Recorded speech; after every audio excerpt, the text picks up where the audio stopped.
What if the moment humanity prepared to explore a peaceful new galaxy, something else answered the call first? What if, at the edge of Federation space, where the stars thin and subspace becomes unstable, a rift tore open not from warp drive failure, not from a Romulan experiment, but from another universe entirely? A universe born from cosmic radiation and impossible science. And what if the beings who stepped through that tear were not conquerors, but explorers? 4 figures drift in the vacuum between realities. A man whose body stretches like light itself. A woman who vanishes into refracted air. A storm of living flames screaming across the stars, and a creature of stone, eyes heavy with sorrow. They were chasing answers. Instead, they found the final frontier. But the Federation isn't ready for them, because something followed. And before this is over, Captain Jean-Luc Picard will face a question no Starfleet officer has ever confronted. What if science itself has no limits? What if the Fantastic Four entered the Star Trek universe? And what if the universe they entered was already on the brink of annihilation? It begins with a signal no one can explain. On the bridge of the USS Enterprise-D, sensors flicker like dying embers. Lieutenant Commander Data tilts his head slightly, golden eyes narrowing as numbers cascade across his display. "Captain," Data says, his voice calm but precise. "We are detecting a subspace anomaly forming approximately 3.2 light-years from our current position. Its energy signature does not correspond to any known Federation, Romulan, Klingon, or Borg technology." Picard rises slowly from his chair. On screen, his stars distort. Space bends like glass under pressure. A luminous spiral tears through the darkness, colors bleeding into one another like a wound in reality. "Is it natural?" Riker asks. Data pauses. "It appears to be. Artificial, yet not constructed by means we understand."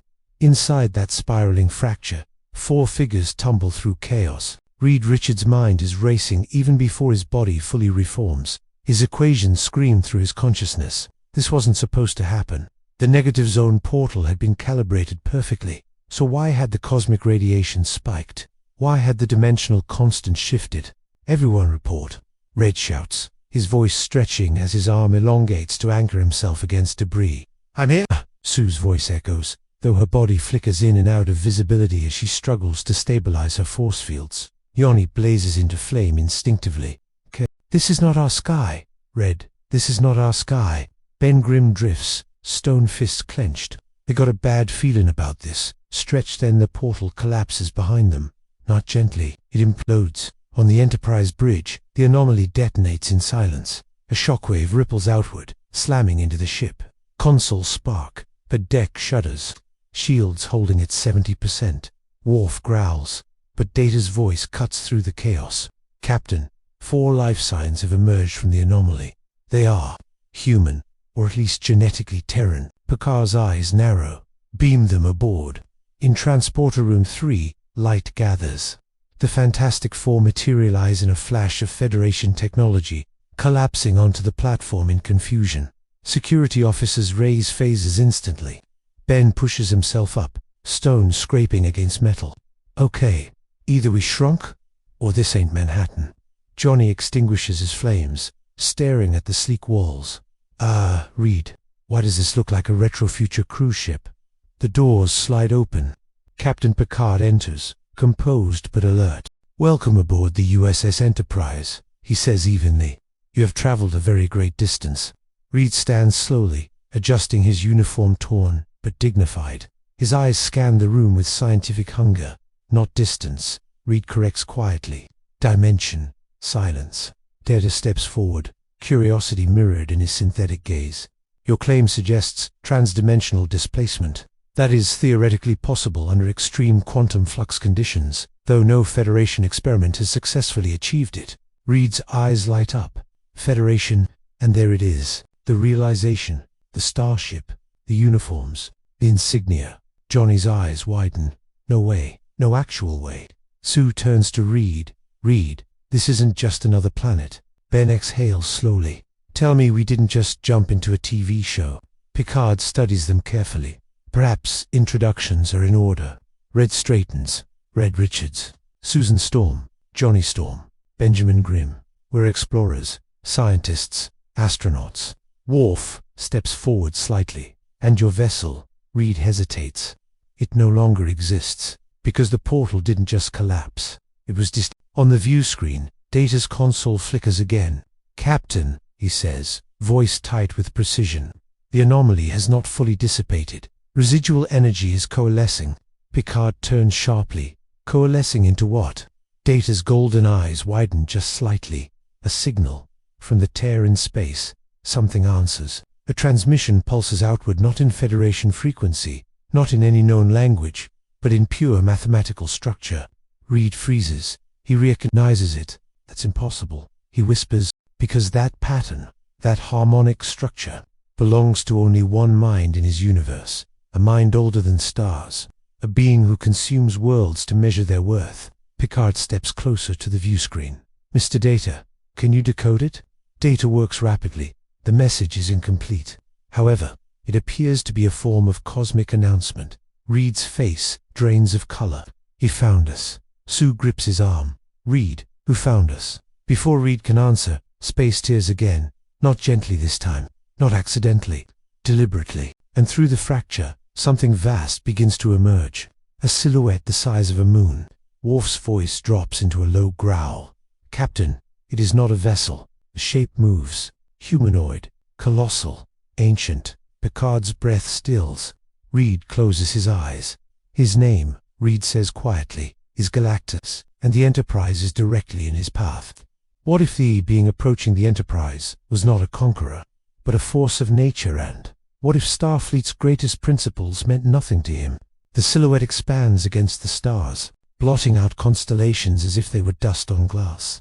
Galactus does not rush. He does not posture. He simply advances, inevitable, immense, beyond urgency. On the bridge, every officer feels it. Not fear exactly. Something heavier. The awareness of insignificance. Distance. Picard asks quietly. "Closing at sublight velocity," Data replies. However, due to his scale, he will reach optimal planetary range of the nearest M-class world within 43 minutes. The view screen magnifies. Now they see him clearly, armor, like cosmic architecture, eyes glowing with ancient hunger. Energy ripples around him in silent gravitational distortions. Riker exhales slowly. "That's not a ship," Reed says from behind them. He has been granted temporary access to the bridge, his eyes locked on the screen like a man watching a nightmare repeat. It's worse. Ben crosses his massive arms. "Tell him stretch." Picard turns. "You've encountered this entity before." Red nods once. "In our universe, he is a primordial being, older than our current cosmos. He consumes planets not out of malice, not conquest. Sustenance." Worf's jaw tightens. "He devours worlds." "Yes," Sue answers softly. "Entire civilizations. Billions of lives." Johnny looks at the captain. "And if you're thinking diplomacy, good luck." Picard's voice remains measured. "In the Federation, we do not surrender worlds without exhausting every alternative." Reed steps closer to the view screen. "With respect, Captain, this isn't an enemy you outmaneuver. You don't outgun him. You don't intimidate him. You reason with him or you die."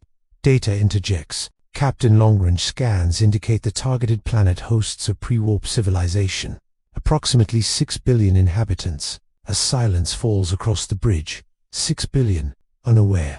Picard straightens. Set intercept course. Maximum warp. The Enterprise surges forward, stars stretching into brilliant lines. Inside the observation lounge moments later, tension thickens the air. Picard stands at the head of the table. Reed sits opposite him, fingers steepled, mind racing through impossible calculations. "You've defeated him before," Picard says. Reed hesitates. "Not defeated. Delayed. Redirected. Bargained." "How?" Reed glances at Sue. "We threatened to use the ultimate nullifier," he says finally. Data tilts his head. "Define ultimate nullifier." Reed's expression darkens. "A device capable of erasing a being like Galactus from existence. Possibly entire timelines in the process." Riker leans back. "You carry something like that?" "No," Reed answers. "And even if we did, using it inside your universe could fracture reality." Ben mutters. "So that's off the table." Picard folds his hands behind his back. "Then we attempt communication." Johnny scoffs slightly. "You can't hail Galactus like he's a Klingon warbird." "Nevertheless," Picard says firmly, "we will try." On the bridge again, the Enterprise drops from warp directly before the towering cosmic entity. Compared to Galactus, the starship looks microscopic, fragile. Open all frequencies, Picard commands. A beam of subspace communication fires outward. For a moment, nothing. Then the stars vibrate, not sound, not exactly a presence. Inside every mind on the bridge, a voice forms not heard, but understood. I am Galactus. Worf grips his console. He speaks, without transmission. Red whispers, telepathic projection across cosmic scale. Picard steps forward, staring up at the colossal face on screen. I am Captain Jean-Luc Picard, of the United Federation of Planets. The world you approach is under our protection. A pause. Then the voice again, vast, indifferent. Your protection is irrelevant. I hunger. The planet rotates peacefully in the background. Picard does not flinch. That planet contains billions of sentient beings. Lives of art, science, culture. Their significance is subjective. My need is absolute. Sue grips the railing. He's already begun energy siphoning, she whispers to Reed. I can feel the gravitational pull shifting. Data confirms it seconds later. Planetary core destabilization has begun at a molecular level. Johnny clenches his fists. We can't just sit here. Picard turns to tactical. Full phaser barrage. Target energy nodes. The Enterprise fires. Brilliant beams slam into Galactus armor. They dissipate like raindrops on a mountain. Galactus does not retaliate. He does not need to. Instead, a wave of cosmic energy radiates outward. The Enterprise trembles violently. Consoles explode in sparks. Shields down to 40%. Worf shouts. Red grips the edge of a console. Mind spiraling. He's seen this before. This slow inevitability. The way Galactus doesn't rage, he consumes. We can't overpower him, Reed says urgently.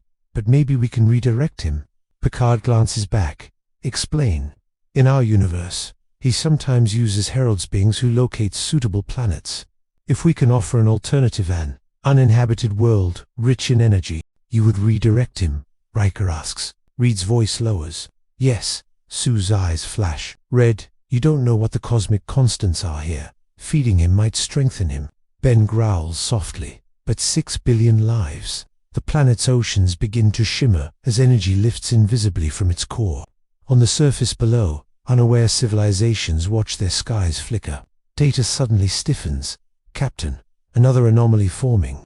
Opposite vector. Picard turns sharply. Another. Space fractures again. Smaller.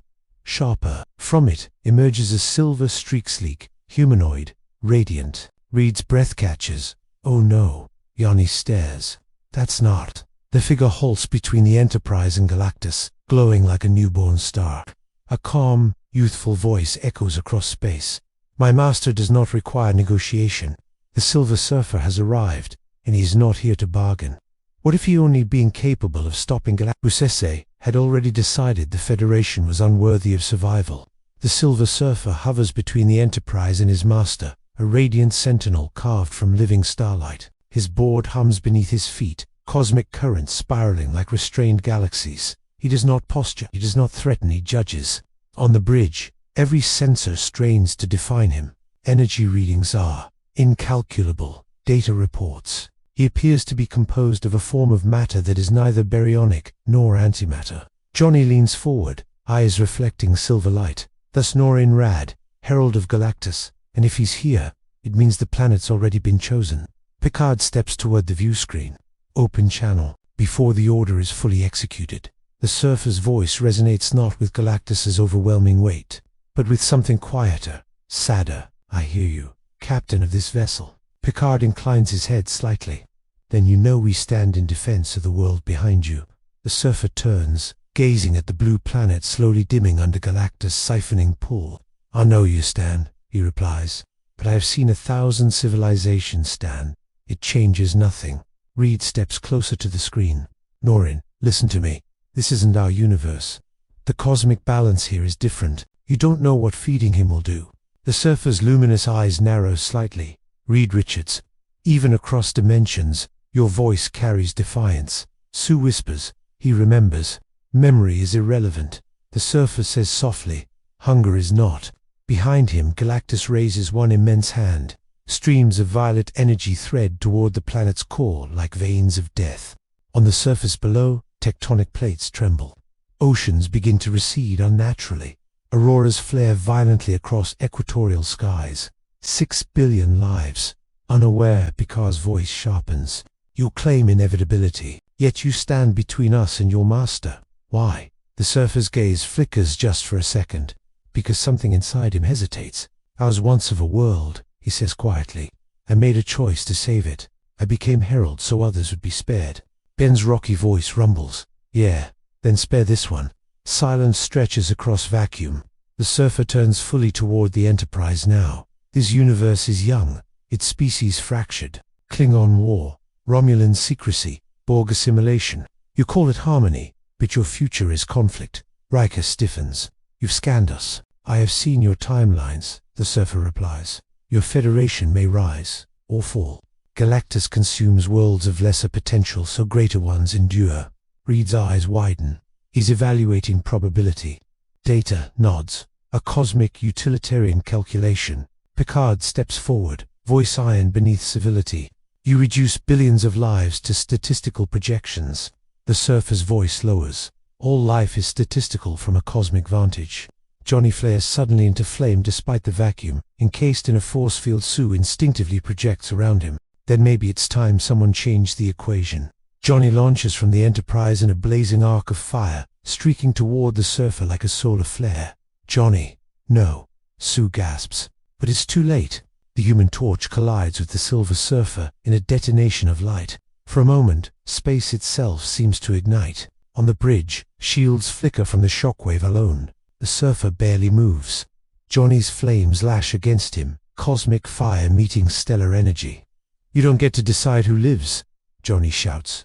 The surfer's expression is almost sorrowful. I do not decide. I serve. With a gentle gesture, he releases a pulse of energy. Johnny is hurled backward, flame extinguished, tumbling through space. Transporter lock. Riker snaps. Data's fingers blur across controls, compensating for subspace interference. Lock achieved. Johnny rematerializes on the transporter pad, collapsing to his knees, smoke rising from his suit. I hit him with Nova-level output. He coughs. He didn't even blink.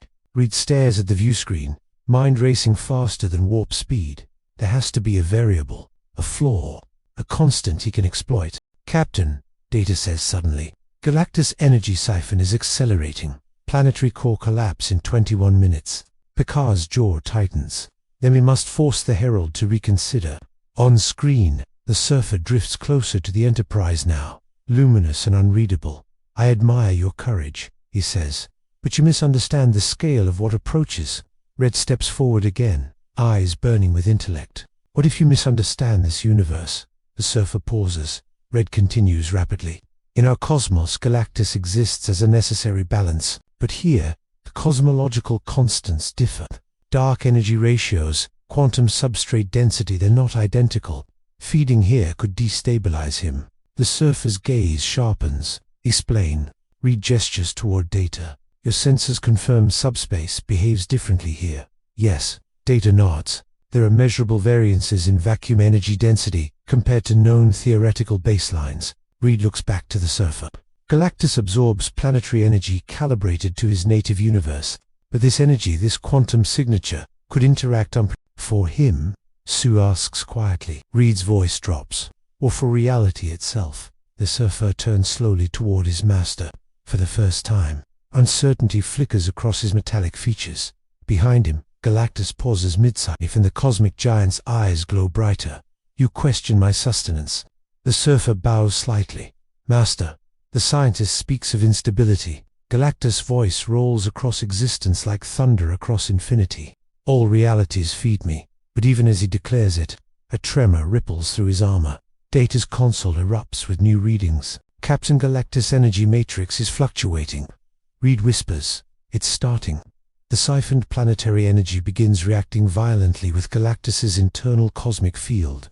Purple arcs lash outward unpredictably. Galactus staggers, not falling, but destabilizing across the surface of the doomed planet. Gravitational forces shift erratically. Mountains crack. Skies fracture with unnatural lightning. Red. Sue breathes. You didn't just risk him. Reed's face pales. He understands now. If Galactus destabilizes inside this universe, he might not just die, he might detonate. A being of infinite cosmic energy collapsing in a foreign dimensional constant. Data's voice cuts through the silence. Captain, if Galactus undergoes catastrophic failure, the resulting energy release could propagate through subspace. Picard turns slowly. Cliff stand. Data meets his gaze. Multi-sector extinction event. Not one planet, hundreds. The surfer lifts his head sharply.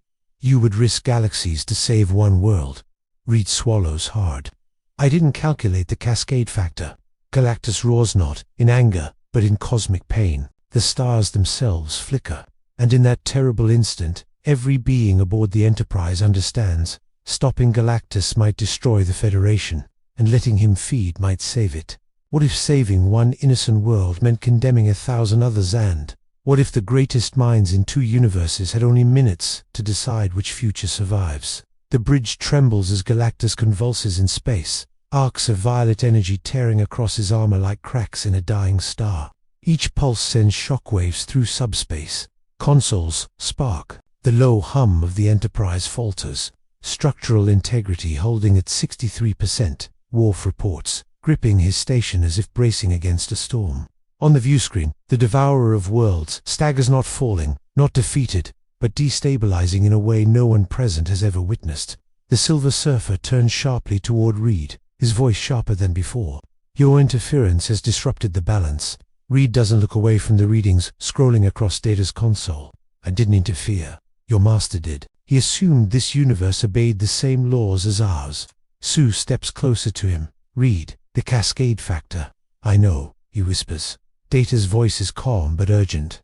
Subspace fractures are forming in a radius of 12 light-years and expanding.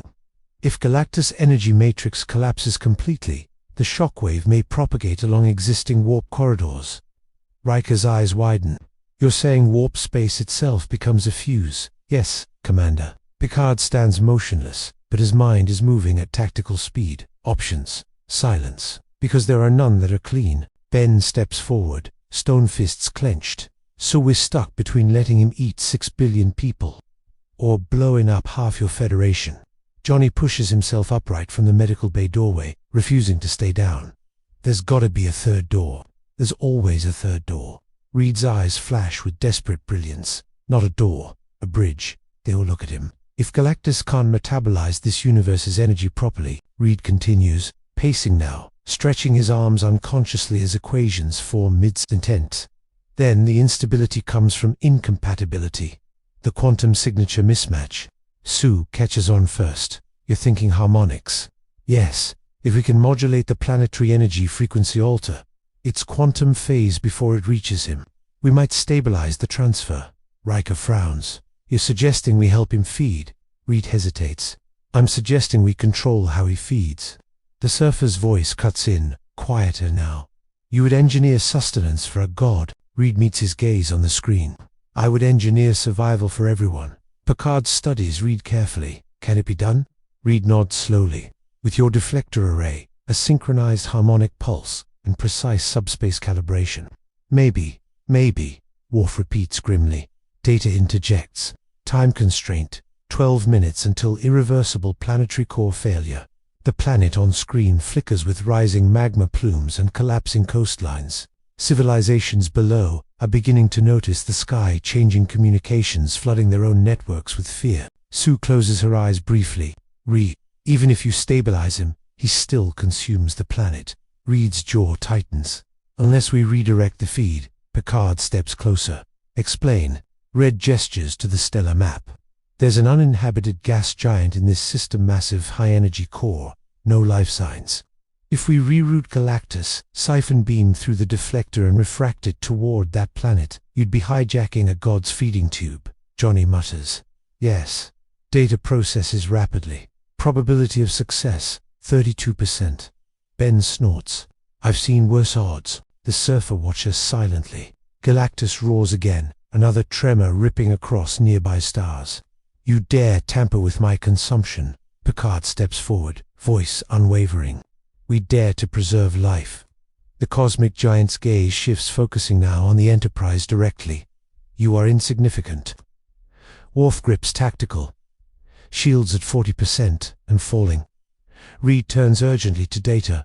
Lieutenant Commander, I need full access to your deflector control algorithms. Granted, Picard says instantly.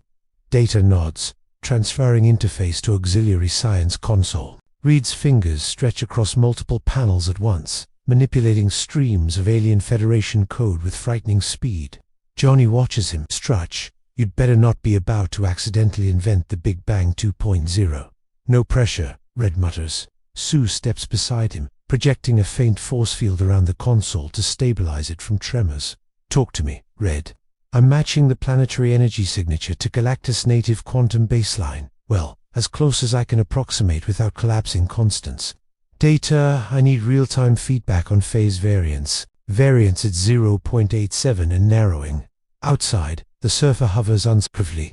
For the first time in centuries, doubt clouds his purpose.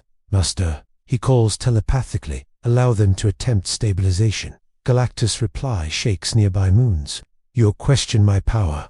I question the compatibility of this universe, the surfer answers. For a long moment, nothing. Then Galactus lowers his hands slightly. The siphon beam wavers. On the bridge, Data's voice sharpens. He is permitting fluctuation. Reed exhales. That's our window. Picard turns to helm. Aligned deflector with Reed's coordinates. Aye, Captain.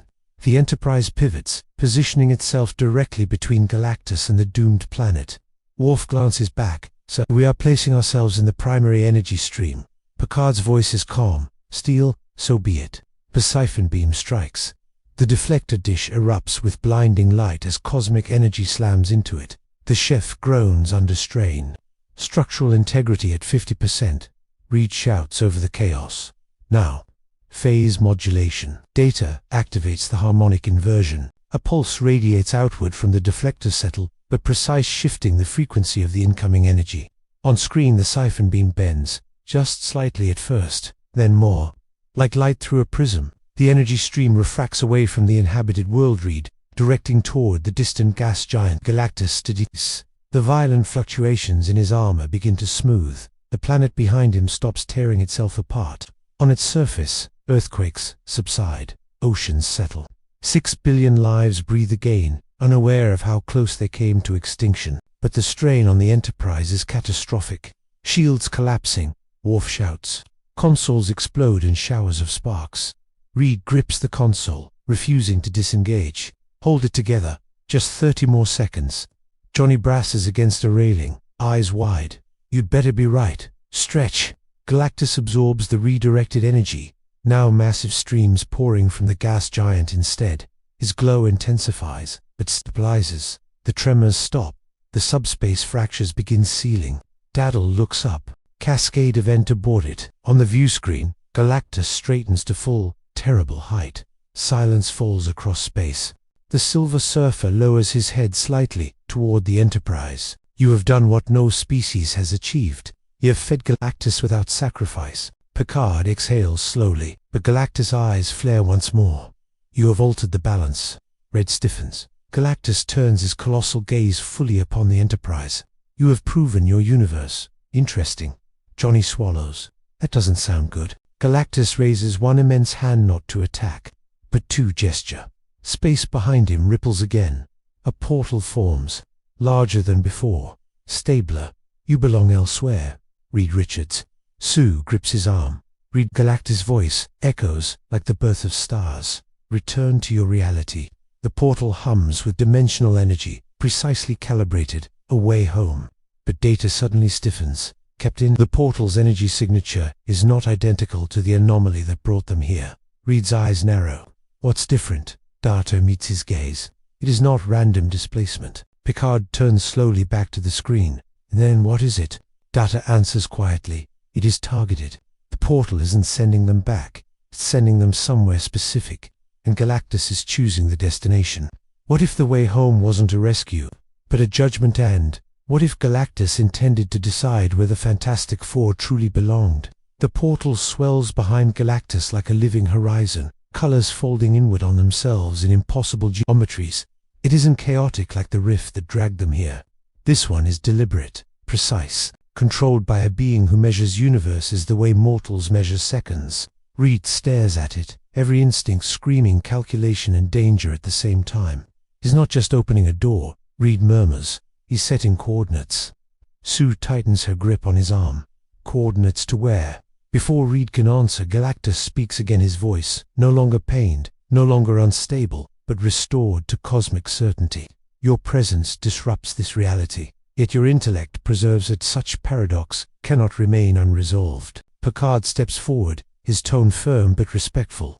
You intend to exile them? Galactus' gaze flickers briefly toward the captain. Exile is a mortal concept.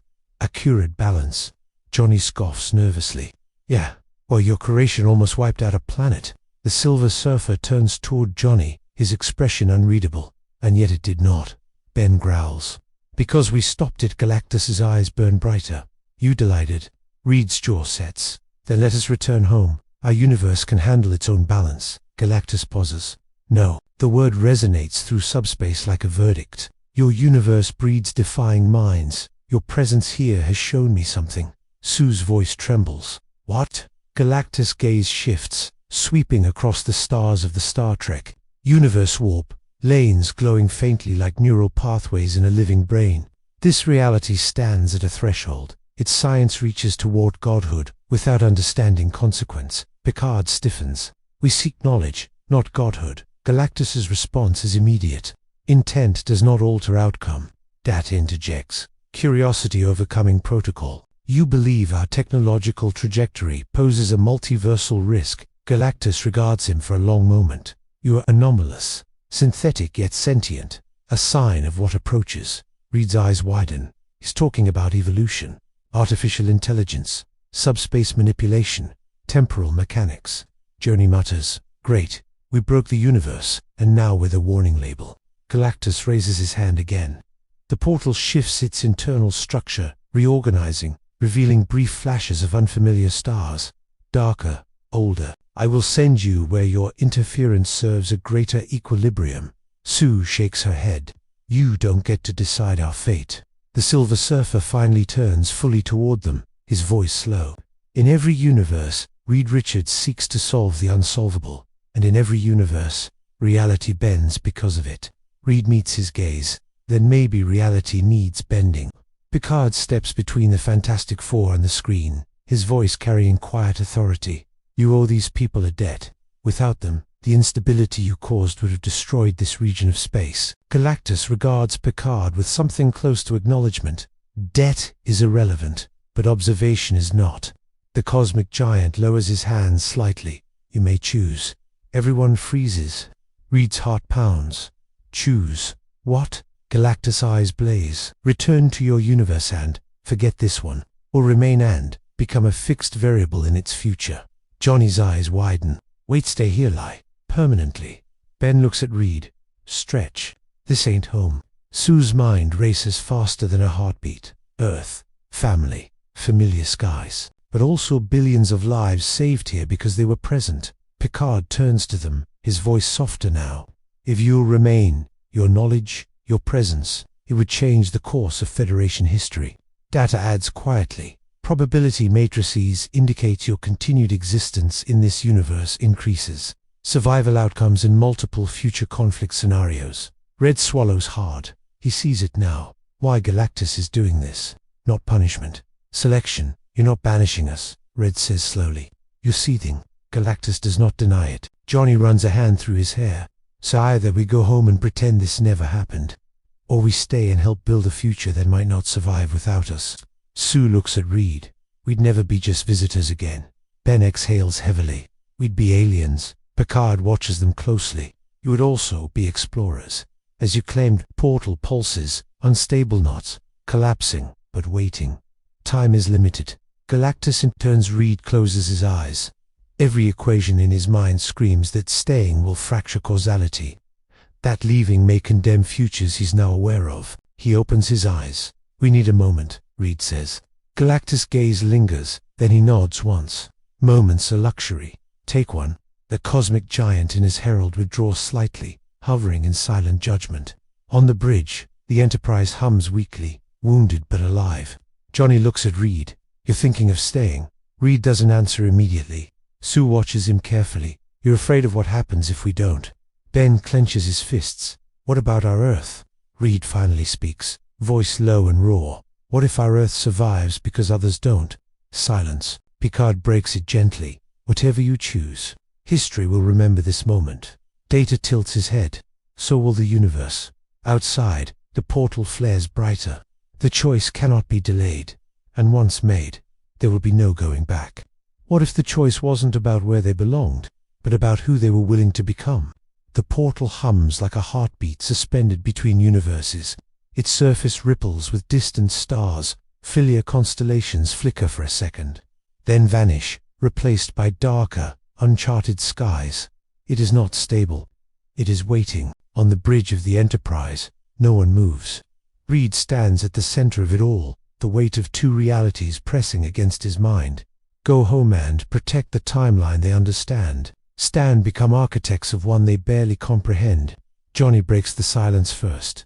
Okay, let's say we stay. What happens when Starfleet figures out half the stuff in Reed's brain is 50 years ahead of them?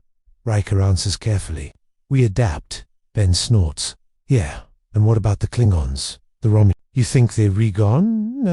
Adapt when stretchy genius over here starts rewriting physics. Sue's voice is steady, but her eyes betray the storm inside.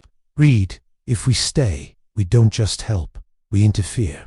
Every discovery we introduce changes billions of lives. Data steps forward. Interference is inevitable.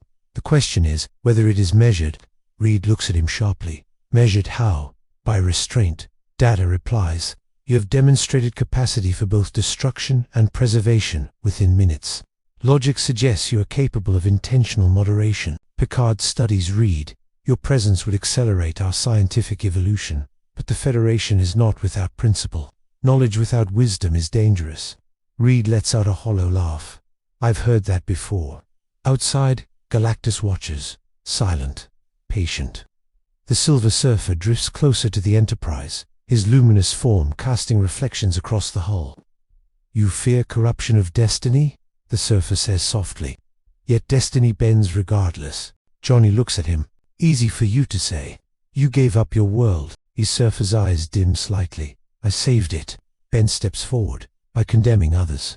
A flicker of pain crosses the Surfer's metallic features, yet the single word hangs heavy. Sue turns to Reed. If we go back, what happens? Reed answers honestly. We continue fighting threats we understand. Doom, Annihilus, Celestials, Galactus. Johnny smirks faintly. You left out cosmic accidents caused by Reed Richards. Reed doesn't smile. And if we stay? Sue. Reed looks at the view screen at the planet they just saved. At the Federation star stretching into hopeful infinity. We become pioneers in a civilization built on cooperation instead of chaos. We help them prepare for threats they don't even know are coming. Picard's voice is quiet but firm. And you accept that you will never again see your Earth. Ben's rocky jaw tightens. That's the part that stings. Cap. Galactus' voice rolls through space again. The moment decays. The portal begins to destabilize as it's flickering. Reed turns sharply to Data. If we stay, could we ever recreate a bridge back? Data processes, with sufficient research and decades of effort. Perhaps, however, dimensional constants are unpredictable. Johnny exhales. So basically, maybe in our retirement. Sue steps closer to Reed, lowering her voice so only he hears. You're not thinking about science, you're thinking about responsibility. Reed meets her gaze. Yes, she nods slowly. Then answer me this. If we leave, and something destroys this Federation in 10 years, could you live with that? Reed silences his answer. Ben watches them, then sighs deeply. Jano. I was a pilot before I was a rock monster, exploring the unknown. That's kind of what we do. Johnny grins faintly. Yeah, final frontier and all that. Picard steps forward. The decision must be yours. Galactus raises his hand once more. Choose. Reed turns to his family. I won't make this alone. Sue looks at Johnny. Johnny shrugs, trying to hide the emotion in his eyes. I always wanted to see what Warp 9 feels like. Ben cracks his knuckles. Guess I'll be the Federation's biggest exchange student. Sue takes Reed's hand. Then we stay, she says. Reed nods. We stay. Picard exhales slowly, not triumph, not relief, but acceptance of a future that just shifted forever. Reed turns toward the view screen. We remain. The portal behind Galactus collapses instantly, choice sealed. The cosmic giant studies them one final time. And you are now of this universe. A pulse of energy radiates outward, not destructive, but binding. Reed feels it like gravity reorienting, a subtle shift in the way space hums around him. Data's console flickers. Dimensional tethering detected. Their quantum signatures have synchronized with this reality. Johnny blinks.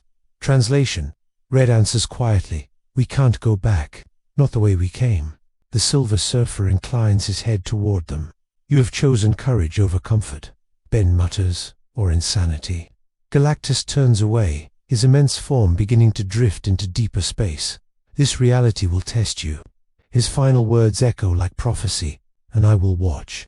With that, the devourer of worlds moves beyond sensor range, vanishing into the cosmic dark. The stars settle. Silence returns, but it is not the same silence as before. On the bridge, Picard steps toward the Fantastic Four. Welcome to the Federation. Johnny grins weakly. Guess we'll need uniforms. Riker smirks. We'll see about that. Yet even as relief spreads across the crew, Data stiffens slightly. Captain. Picard turns. Yes, Mr. Data. Data's eyes remain fixed on the console. There is residual energy from Galactus stabilization event. It has embedded within subspace in this sector. Reed's heart sinks. Embedded how? Data looks at him. Like a beacon. Sue's breath catches. A beacon for what? Data's answer is calm, for something responding. Her long-range sensors flicker again. And from beyond the farthest edge of Federation space, something ancient has noticed the signal. What if by saving the Federation, they had just announced its location to something far worse than Galactus? The bridge lights dim momentarily as long-range sensors struggle to process the incoming distortion. It isn't a ship. It isn't even movement in the traditional sense. It is absence, a region of space where stars simply vanish. Data's fingers move with controlled urgency across his console. The subspace beacon left by Galactus stabilization event is resonating at increasing amplitude. Something is synchronizing with it. Picard steps forward, eyes narrowing at the growing void on the view screen. Define something, Mr. Data. Data pauses a rare hesitation. I am unable to classify it within known Federation records. Worf's voice lowers. Borg. No, Data replies. This is not technological assimilation. Reed feels it before he fully understands it. A wrongness. A conceptual distortion. That's not a fleet, he whispers. Sue looks at him. Then what is it? Reed's voice is tight. In my universe, when Galactus feeds, sometimes other entities notice. Predators of imbalance. Things that exist between realities. Johnny's expression shifts from bravado to concern. You mean worse than him? Ben mutters. There's always worse. On screen, the void expands, swallowing light not by explosion, but by subtraction. Entire stars dim as if erased from existence. The Silver Surfer, who has not yet departed, turns sharply toward the phenomenon. His normally calm presence fractures. It cannot be. Picard. Hears the tremor in his voice. You recognize it? The surfer's luminous form dims slightly. In the spaces between universes, there are entities that consume not matter, but potential. Reed's blood runs cold. No, he breathes. The impetuna, the hunger, beyond. The surfer shakes his head slowly. Older. Data's console flares with new readings. Capena. The distortion is not traveling through space conventionally. It is moving through probability fields. Riker frowns. Probability. Reed nods rapidly. It's collapsing possible futures. That's why the stars are vanishing. They're being removed from potential timelines before they fully manifest. Sue's voice trembles. It's erasing what could be. On the view screen, a distant solar system flickers and then simply ceases to exist. No explosion, no debris, just absence. Worf grips tactical, weapons ready. Picard's voice remains steady, though the weight behind it is unmistakable. Against what target? The surfer turns toward Reed, urgency replacing serenity. Your interference with Galactus created a harmonic anomaly. It signaled that this universe now contains variables capable of destabilizing cosmic hierarchy. Reed stares at the growing void. So something came to correct it. The surfer nods. It feeds on universes that evolve too quickly. Johnny swallows. So basically, it's here because of us. Silence answers him. Data suddenly stiffens further. Captain, it is altering course. Picard's eyes lock onto the screen. Destination. Data turns slowly. This vessel. Ben exhales sharply. Oh, that's just perfect. The void shifts direction, not expanding randomly now, but focusing. Like a predator locking on to prey. Reed's mind races.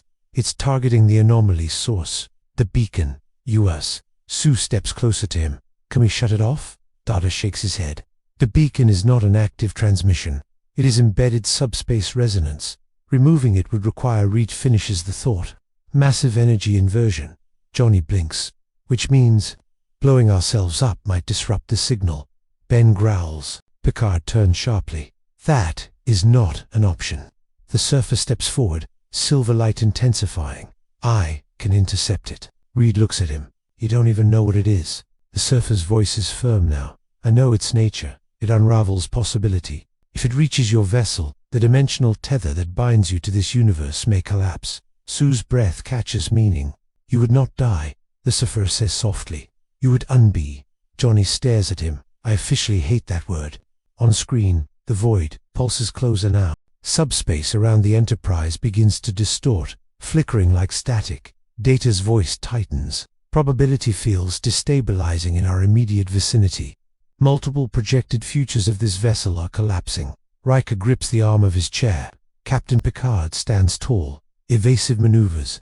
Full impulse. The Enterprise surges forward, but the void doesn't chase through space. It simply reappears ahead of them, cutting off escape. It's not moving, Reed realizes. It's choosing where we're most likely to be. Johnny grimaces. So it's predicting us. Not predicting. Data corrects. Eliminating alternative paths. Ben pounds a console lightly. So we've got one future left? Data's voice drops, rapidly approaching zero. The surfer turns to Reed urgently. The beacon must be overloaded. Force it to emit at destructive amplitude. Reed's eyes widen. That could tear open another dimensional breach. Yes, the surfer replies, but it would flood the probability field with chaotic potential. It may repel the entity. Sue grabs Reed's arm, and that could destabilize this entire sector again. Reed looks at the void now, only moments away from engulfing them. If they do nothing, they are erased. If they act, they might trigger another cosmic event. Picard steps beside Reed. You have seconds. Johnny's voice softens. Stretch. Ben nods once. Do it. Reed inhales sharply. Data, reroute all deflector power back into the embedded resonance frequency. Increase amplitude beyond safe thresholds. Data complies instantly. Warning, structural collapse probability, 91%. Picard doesn't hesitate. Make it so. The Enterprise hums violently as energy builds within the deflected dish, again brighter than before. The ship feels like it's being pulled apart from every possible future at once. The void reaches the edge of the hull and Reed shouts, now! A blinding pulse erupts outward, pure chaotic resonance, saturating subspace with infinite branching probability. For one terrifying second, nothing exists. Then the void recoils. Not destroyed, but forced backward. Stars reappear where absence had been. Probability pathways reopen like shattered glass reassembling. The entity retreats, not defeated, but denied. On the bridge, silence falls except for sparking consoles and ragged breathing. Data looks up slowly. The entity has withdrawn beyond detectable range. Johnny collapses into a chair. We need a new hobby. Sue exhales shakily. Is it gone? The silver surfer stares into the distance. No, he says quietly. It has learned. Reed's stomach tightens. Learned what? The surfer turns toward them. That this universe now produces resistance. Picard straightens, staring at the stars, slowly stabilizing. Then it will return. The surfer nods once. Yes, and somewhere beyond the visible edge of space, something ancient is adjusting its calculations. What if the final frontier was never about exploration, but about proving that hope itself is stronger than cosmic inevitability? The stars have returned, but they do not feel the same. On the bridge of the Enterprise, silence lingers, not relief, not victory, but awareness. Something vast had reached into their future and tried to erase it, and it had only just begun to understand what this universe now contained.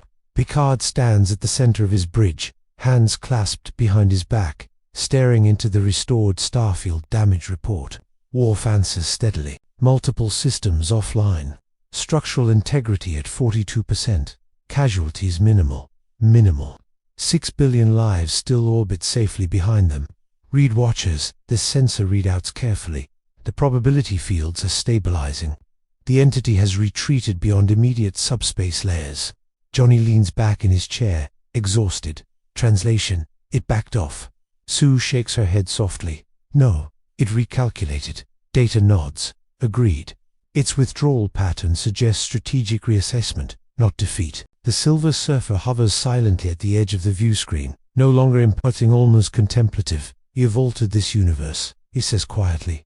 Reed looks at him. "You accelerated it. You accelerated it." The Surfer corrects. "Galactus now observes it, and the one beyond observes as well.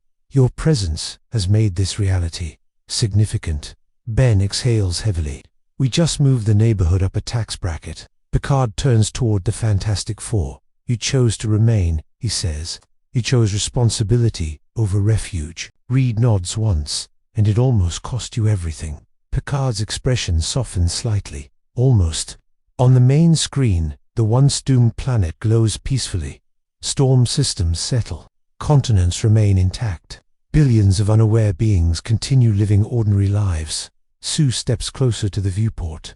"They'll never know," she whispers. "Most heroes don't get monuments," Joni replies quietly. Data turns toward Reed. "There is a measurable shift in long-term Federation projections. With your continued presence, the probability of surviving future Borg incursions increases by 11%. Romulan, Federation détente accelerates by 8 years. Warp field innovations advance by decades." Ben raises a rocky eyebrow. "So we're officially meddling." Picard looks at Reed carefully. "Will you share everything you know?" Reed poses as he sees the temptation, the ability to leapfrog centuries of development, to introduce technologies Starfleet hasn't even imagined, to reshape destiny. He shakes his head slowly. "No." Johnny blinks. "No." Johnny blinks no. Red meets Picard's eyes. "We share what strengthens, not what destabilizes. Knowledge without context is dangerous." Sue smiles faintly. "Measured interference." Data inclines his head.